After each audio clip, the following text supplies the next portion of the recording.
Article 30 के इस video में आपका स्वागत है।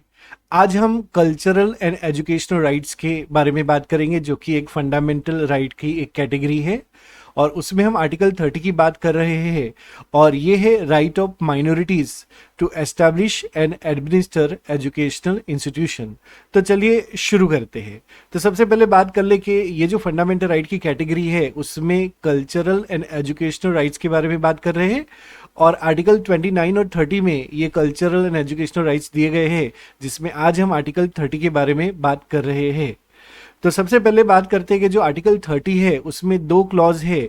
एक तो है पहला क्लॉज, क्लॉज नंबर 1 आर्टिकल 30 का, और फिर इसमें अमेंडमेंट हुआ था और एक क्लॉज ऐड हुआ था, clause 1A, which is added by 44th amendment 1978।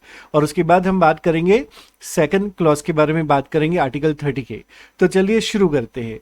तो आर्टिकल 30 का पहला क्लॉज क्या कहता है उसके बारे में बात कर लेते हैं। So it is talking about all minorities. Bharat में जो भी माइनॉरिटी है सभी माइनॉरिटी की बात हो रही है। All minority based on religion और language have the right to establish and administer educational institutions of their choice.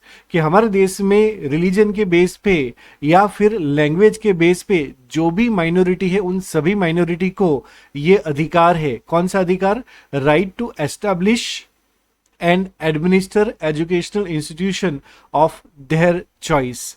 ये बात करता है आर्टिकल 30 क्लॉज 1।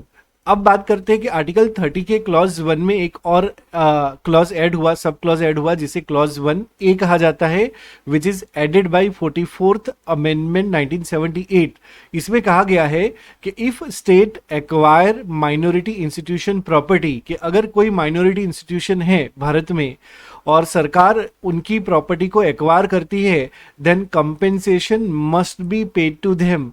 ये आर्टिकल 30 क्लॉज 1A में कहा गया है, जो कि 44th अमेंडमेंट 1978 के द्वारा ऐड किया गया था।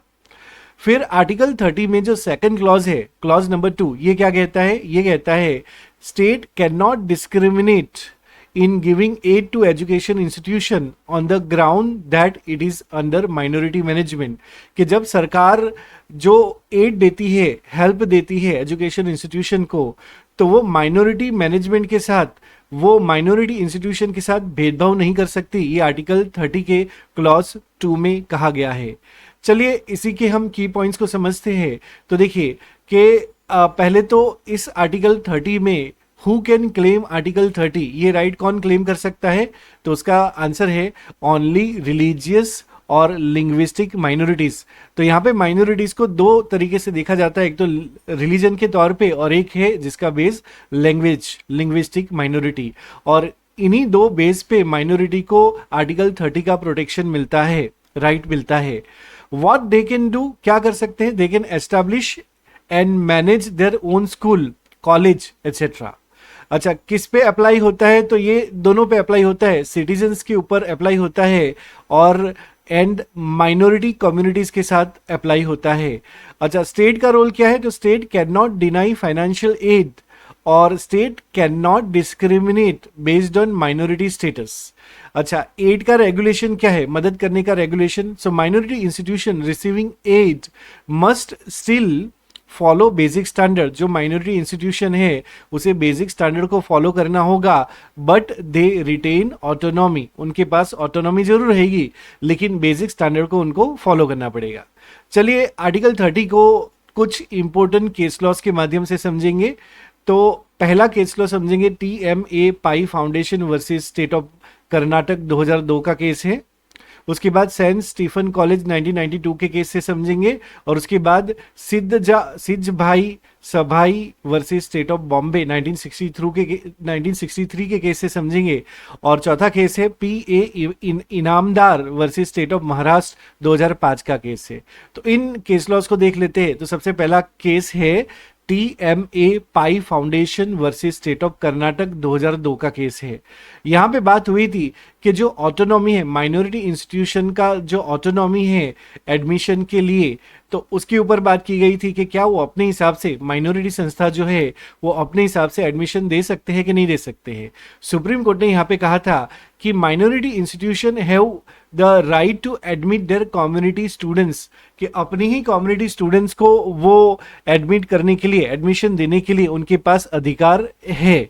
However, they must ensure merit and transparency, especially if they receive government aid, कि अगर उन माइनॉरिटी इंस्टीट्यूशन को गवर्नमेंट की तरफ से एड मिलता है, फंड मिलता है, सहायता मिलती है, तो उनको जो दूसरे एडमिशन दिए जाते हैं उसमें मेरिट और ट्रांसपेरेंसी का ध्यान देना पड़ेगा, ध्यान देना होगा, ये कहा गया था। नेक्स्ट केस है Saint Stephen College versus University of Delhi, 1992 का केस है। इसमें college reserve 50% seat for Christian students. यहां पे सुप्रीम कोर्ट ने कहा था कि minority institution can prefer their own community but they must admit others based on merit, कि दूसरी कम्युनिटी के बच्चों को जब एडमिशन देंगे तो मेरिट के बेस पे उन्हें देना होगा, बाकी अपने जो जिस कम्युनिटी के लिए वो रिजर्वेशन देना चाहते हैं वो दे सकते हैं, 50% सीट जो है वो दे सकते हैं, ये कहा गया था। तो ये सेंट स्टीफन कॉलेज का जो सुप्रीम कोर्ट का वर्डिक्ट था। नेक्स्ट केस जो है वो है Siddharth Bhai Sabhai versus state of Bombay, 1963 का केस है। हियर गुजरात सरकार, Gujarat government try to regulate teacher appointment in minority institution. यहाँ पे सुप्रीम कोर्ट ने कहा था कि कोर एडमिनिस्ट्रेटिव राइट जैसे कि चूजिंग टीचर आर प्रोटेक्टेड, और अगर सरकार बहुत ज्यादा रेगुलेशन करेगी, एक्सेसिव रेगुलेशन करेगी, then it is violating article 30 clause 1, उसमें माइनॉरिटी इंस्टीट्यूशन की ऑटोनॉमी खतरे में आ सकती है। It is violation of article 30 clause 1, ये कहा गया था। नेक्स्ट केस है PA Inamdar versus state of Maharashtra, 2005 का केस है। यहाँ पे state try to impose reservation in private unaided minority institution, कि जो प्राइवेट इंस्टीट्यूशन है, माइनॉरिटी इंस्टीट्यूशन है, जो मदद नहीं लेता है, उसके ऊपर स्टेट गवर्नमेंट ने यहाँ पे रिजर्वेशन को इम्पोज करने की कोशिश की थी। सुप्रीम कोर्ट ने कहा था कि no reservation can be force in unaided minority institutions, कि जो माइनॉरिटी इंस्टीट्यूशन एड नहीं लेता, मदद नहीं लेता, उसके ऊपर रिजर्वेशन को फोर्स नहीं कर सकते हैं, ये कहा था। ये कुछ केस स्टडीज थे। चलिए कुछ एग्जांपल देख लेते हैं, सिचुएशंस और कहाँ कहाँ आर्टिकल 30 कवर होता है। तो देखिए पहली सिचुएशन है Christian group opening a college, क्या वो ओपन कर सकते हैं? Yes, it is protected, they have the right, article 30 के हिसाब से yes they can do that. उसके बाद दूसरा, Hindi speaking group opening school इन तमिलनाडु, क्या ये कर सकते हैं? तमिलनाडु में वो ओपन कर सकते हैं हिंदी स्पीकिंग स्कूल, तो आंसर है yes, it is linguistic minority in Tamil Nadu, so article 30 का प्रोटेक्शन उनको मिलेगा। तीसरी सिचुएशन है government denying grant to Muslim school, क्या ऐसा हो सकता है? तो आंसर है no, it is violating article 30 clause 2। उसके बाद forcing minority college to follow 100% state admission policy, तो क्या ये हो सकता है? आंसर है no, it violet article 30 clause 1। अब कुछ इंपॉर्टेंट पॉइंट्स देख लेते हैं आर्टिकल 30 का। तो देखिए article 30 protect institutional rights of minority group, minority group के, माइनॉरिटी समूह के इंस्टीट्यूशनल राइट जो है, संस्थागत जो राइट है, उसको आर्टिकल 30 कवर करता है, प्रोटेक्ट करता है। It is not covering the individual right but institutional right minority group के ये कवर करता है।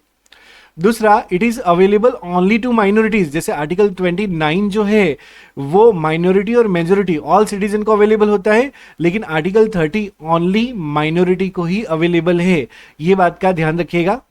उसके बाद right under article 30 are not absolute, they are subject to reasonable regulations, yes.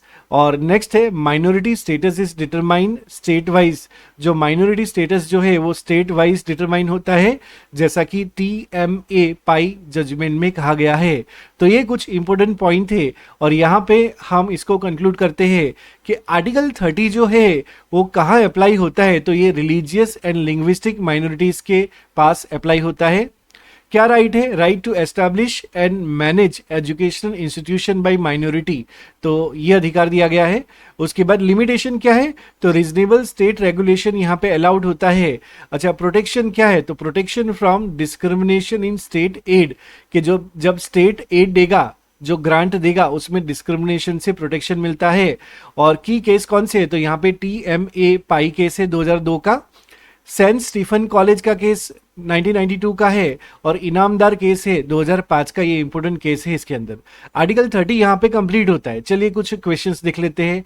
पहला सवाल है, article 30 of constitution provide right to, option A all citizen, option B religious and linguistic minorities, option C scheduled tribe, option D backward class. आप अपना answer comment box में दे सकते हो। यहाँ पे करेक्ट आंसर होगा option B, religious and linguistic minorities.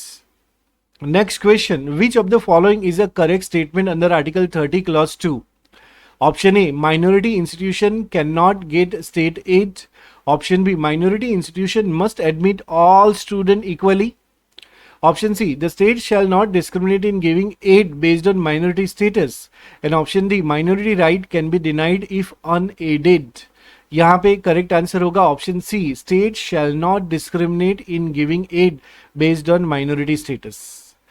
Next question की बात करते हैं, in which case did Supreme Court uphold the right of minority institution to select their own student but subject to merit? Option A, Kesavananda Bharati case, option B TMA Pai foundation case, option C Minerva Mills case, option D Golaknath case. यहां पे correct answer होगा option B, TMA Pai foundation केस। Next question, which institution was allowed to reserve 50% seat for its community under Article 30? Option A, IIT Bombay, option B, St. Stephen College, option C JNU, option D Delhi University. Correct answer जो है वो है option B, Saint Stephen College. Next question, which of the following is not a true about article 30? Option A, it applies to minorities, option B, it includes both religious and linguistic minorities, option C, it give right to own property, option D, it cover administration of education institutions.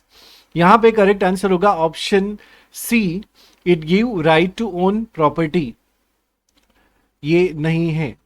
Now next question, what does clause 1A of article 30 deal with? Option A, admission of foreign students, option B, fee structure control, option C, compensation for acquisition of minority institution property, option D, regulation of medium of instruction. आप अपना answer comment box में दे सकते हो। इसका correct answer होगा option C, compensation for acquisition of minority institution property. Next question, which case held that reservation can not be imposed in unaided minority institution? Option A, DAV college case, option B, Inamdar case, option C, Aruna Roy case, option D, Mohini Jain case.